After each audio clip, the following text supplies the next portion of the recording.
Et bonjour à vous, nouvelle vidéo qui sera assez courte pour vous montrer un petit script que j'ai écrit en Bash pour convertir des miniatures de vidéos YouTube en fichiers. Alors je sais plus si c'est du PNG ou du JPEG, je crois que c'est du JPEG. Donc qu'est-ce qu'il nous faut? Il nous faut simplement l'URL d'une vidéo YouTube. Par exemple, une de mes vidéos, on fait copy link, on voit l'URL. Et en fait, nous, ce qui va nous intéresser là-dedans, alors on va donner l'URL complète au script, mais on va voir qu'ensuite, ce qui va être vraiment intéressant, c'est la partie identifiante de l'URL qui va être extrait et qu'on va récupérer pour modifier, enfin pour télécharger l'image correspondante.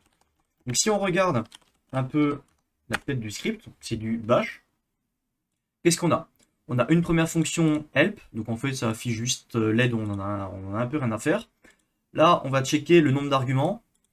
Qu'est-ce qu'il y a? Là, on va récupérer tous les arguments également. Je ne vais pas rentrer trop dans les détails. Si vous voulez plus d'informations, n'hésitez pas à les demander dans les commentaires et aller voir le code que je mettrai effectivement sur GitHub. Vous pourrez aller le télécharger directement. Ici, on a une petite fonction qui récupère, qui récupère l'ID de la vidéo. Donc, qu'est-ce que ça va faire? En fait, on voit que c'est appelé ici. Ça va simplement récupérer la chaîne de caractères qui correspond à l'URL et ça va extraire uniquement les derniers caractères ici. Là, ça va retourner l'ID. Et ensuite, qu'est-ce qu'on a? On va checker d'abord si on a un fichier qui est donné.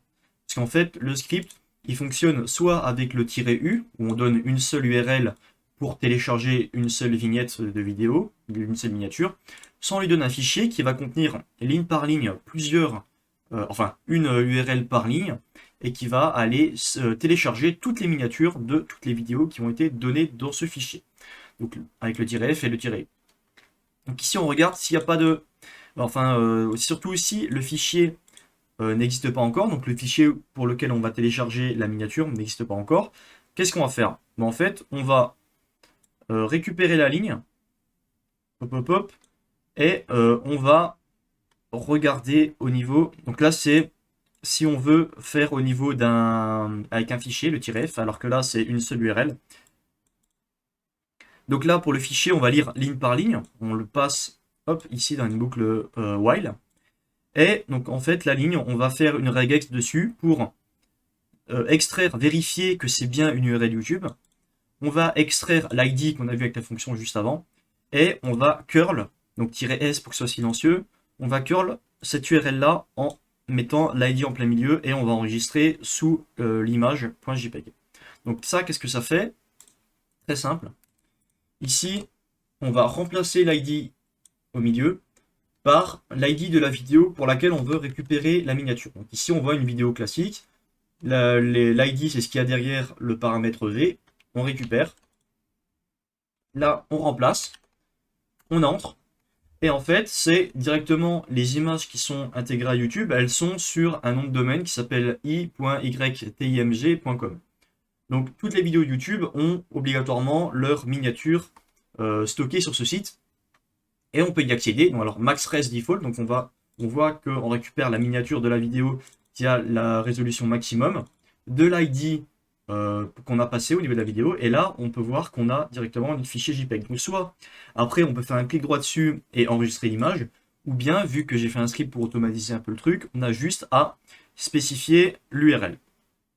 Donc ça c'est pour tous les fichiers, et en fait si on veut faire qu'avec une seule image et pas un fichier complet, eh ben on fait exactement la même, sauf qu'on va pas faire une boucle, on va partir là-dedans. Très facile d'utilisation. Alors, on donne, si vous le téléchargez, vu que c'est un .sh, il faut lui donner les droits d'exécution avec un CLPE de +x thumbnail grabber. Je ne vais pas le faire parce que je l'ai déjà fait. Et ensuite, qu'est-ce qu'on fait? On va l'appeler simplement. Et si on veut une URL classique, on fait un "-u". Alors attendez, est-ce que j'avais... Oui, j'avais tout supprimé. On fait un "-u parce que j'ai fait des tests avant. On récupère l'URL complète de la vidéo YouTube.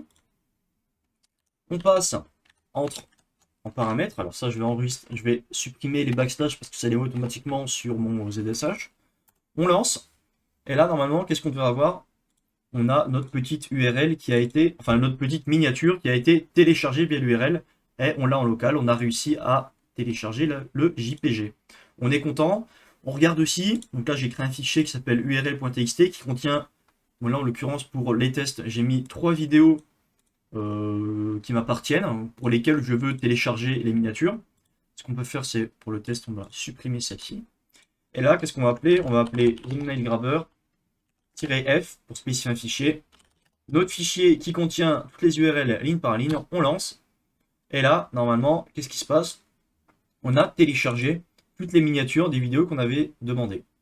Là, on a la première, la deuxième et la troisième. Donc ça permet, on pourrait le faire à la main. Si on n'en a qu'une, peut-être qu'à la main, c'est mieux de le faire. Mais si jamais on a quelques dizaines, voire centaines de vidéos à télécharger au niveau des miniatures, eh ben, ce petit script peut être utilisé et est très simple d'utilisation, très simple à comprendre aussi. Alors, on va pas se mentir que au niveau des scripts, j'ai pas fait beaucoup de vérification. C'est-à-dire que si vous faites un "-f" et que finalement dans le fichier vous mettez plusieurs comment ça s'appelle, plusieurs URL sur même ligne, ça va pas fonctionner.